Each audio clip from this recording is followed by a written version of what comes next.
की सबसे सस्ती एसी जो है मार्कियो की, जो हमने पिछले साल खरीदा था 17,990 रुपए में, जो बिग बिलियन डेज के सेल का प्राइस है। अगर आज की बात करें तो ये 0.75 ton 3 star split inverter AC convertible model के साथ जो आती है आपको 20 से 21 हजार रुपए में मिल जाएगी। सबसे पहले ये क्लिप देखिए जो हमने पिछले साल बनाया है। और हाँ, नेक्स्ट समर सीजन यानी कि 2025 में पीक समर में भी इसकी टेस्टिंग देखेंगे और 6-7 महीने का यूजर एक्सपीरियंस भी देखेंगे, जो कि अगले समय में आपको पक्का इस एसी का मिल जाएगा। तो जी हाँ, आज के इस वीडियो में हम लोग पीक समर में, जो कि इस समय हो रहा है, इस एसी का यूनिट कंजप्शन टेस्ट करेंगे और जानेंगे 24 घंटे में ये एसी कितनी इलेक्ट्रिसिटी कंज्यूम करती है और कितने लोड पे चलती है। लेकिन सबसे पहले जानते हैं पिछले 7 से 8 महीने का यूजर एक्सपीरियंस। तो इस एसी में हमें किसी भी टाइप की दिक्कत नहीं आई, आराम से चल रही है, बिना किसी दिक्कत के चल रही है। तो इस एक्सपीरियंस को देखते हुए मैं पहले ही इस एसी को सजेस्ट कर सकता हूँ, आप लोग ले सकते हैं। तो चलिए अब इसकी टेस्टिंग स्टार्ट करते हैं। तो हम लोग उसी रूम की छत के ऊपर खड़े हैं जहाँ पे एसी लगी हुई है। गर्मी कितनी खतरनाक पड़ रही है और समय देखिए, इस समय सवेरे के 10:30 बजे हुए, ठीक है। और तापमान देखो, हो माय गॉड, 43 डिग्री सेल्सियस तापमान हो रखा है। अगर ज़मीन का तापमान देखा जाए तो ये तो पक्का 50 के ऊपर ही जाएगा। अभी थोड़ी देर वेट करते हैं, देखना है यहाँ पे आप लोग 50 डिग्री सेल्सियस दिखा रहा है। अगर यहाँ पे व्हाइट पेंट ना लगा होता तो पक्का यहाँ पे तापमान 60 दिखा देता। ये तो व्हाइट पेंट का कमाल है, ठीक है। तो एक एसी के यूनिट कंजप्शन का डाटा तभी सही हो सकता है जब उस रूम में सही कैपेसिटी की एसी लगी हो। तो सबसे पहले मैं आपको इस रूम का डायमेंशन दिखा देता हूँ। ये एसी हमारे पुराने घर में लगी हुई है, जिसका साइज आप लोग देख सकते हैं। अभी मैं आपको इसको इंची टेप से दिखाता हूँ। तो सबसे पहले नापेंगे रूम की चौड़ाई। आप लोग देख सकते हैं उस कोने से इस कोने तक रूम की चौड़ाई करीब 7 फीट 3 इंच है और रूम की लेंथ आप लोग देख सकते हैं 13 फीट 10 इंच है। तो रूम के डायमेंशन के हिसाब से अगर रूम का एरिया निकाला जाए तो डेफिनेटली रूम का एरिया 100 स्क्वायर फीट से कम है, यानी कि इस साइज के रूम के लिए ये एसी सफिशिएंट है। तो अगर हमारे रूम का एरिया 100 स्क्वायर फीट से बड़ा होता, 150 के अंदर होता, तब 1 टन की एसी लगवाना सही होता।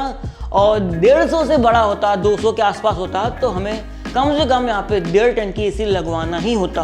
तो चलिए पता करते हैं ये एसी 24 घंटे में कितनी बिजली लेगी पीक समय में। यहाँ पे हमने अपनी एसी में एक स्टेबलाइजर लगाया है। अगर आपको ये वाला स्टेबलाइजर लेना है तो मैं इसकी लिंक दे दूंगा, ठीक है।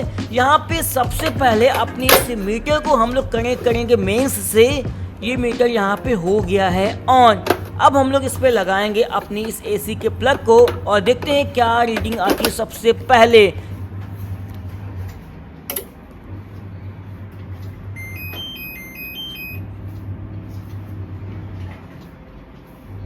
अभी कंप्रेसर ऑन नहीं हुआ है, तो आप देख सकते हैं 22 से 23 वॉट चल रहा है एसी का लोड और यहाँ पे कुछ ही देर में कंप्रेसर भी ऑन हो जाएगा।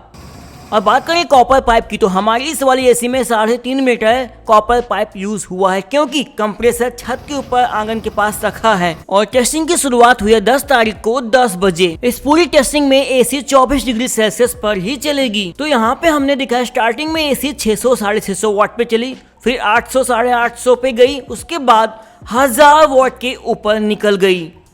दोपहर के 2 बजे जब मैं छत पे आया तो इस समय बाहर का तापमान 44 डिग्री सेल्सियस से 45 डिग्री सेल्सियस के बीच में था।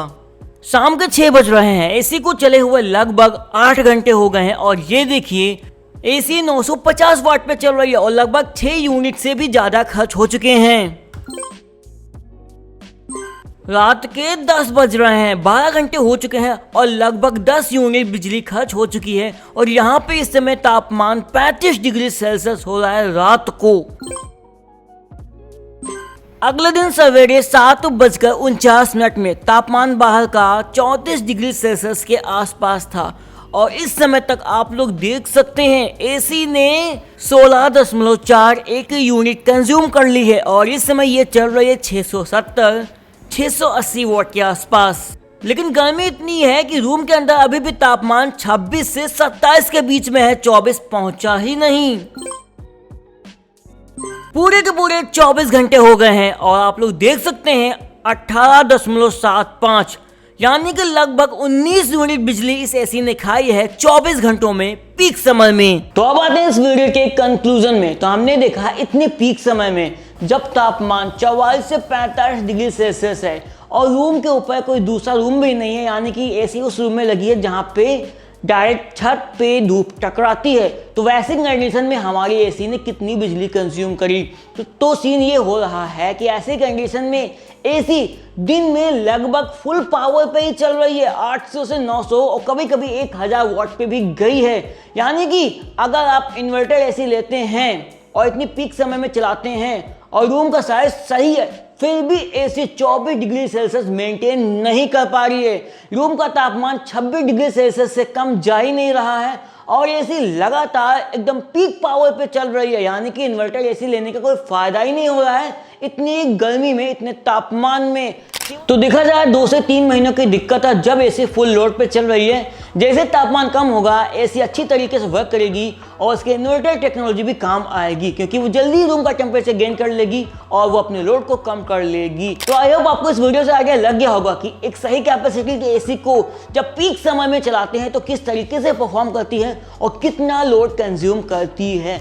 अब इस एसी की टेस्टिंग वीडियो आएगी पीक समय में नहीं, जब वो 24 डिग्री सेल्सियस का तापमान इजीली मेंटेन कर लेगी। यानी कि सितंबर से अक्टूबर के महीने में इसकी फुल से टेस्टिंग वीडियो बनाएंगे 24 घंटे के लिए। अगर आप वो वीडियो देखना चाहते हैं तो कमेंट में जरूर से बताना, उस वीडियो को भी हम लोग बनाएंगे और इस एसी की फिर से टेस्टिंग करेंगे। तब तक अगर आपको ये एसी लेना है तो मैंने इस एसी की लिंक डिस्क्रिप्शन में दे दी है और इसके पहले वीडियो में कई सारे लोगों ने अपना एक्सपीरियंस भी शेयर किया है कि उनकी मार्क क्यू की एसी कैसे चल रही है।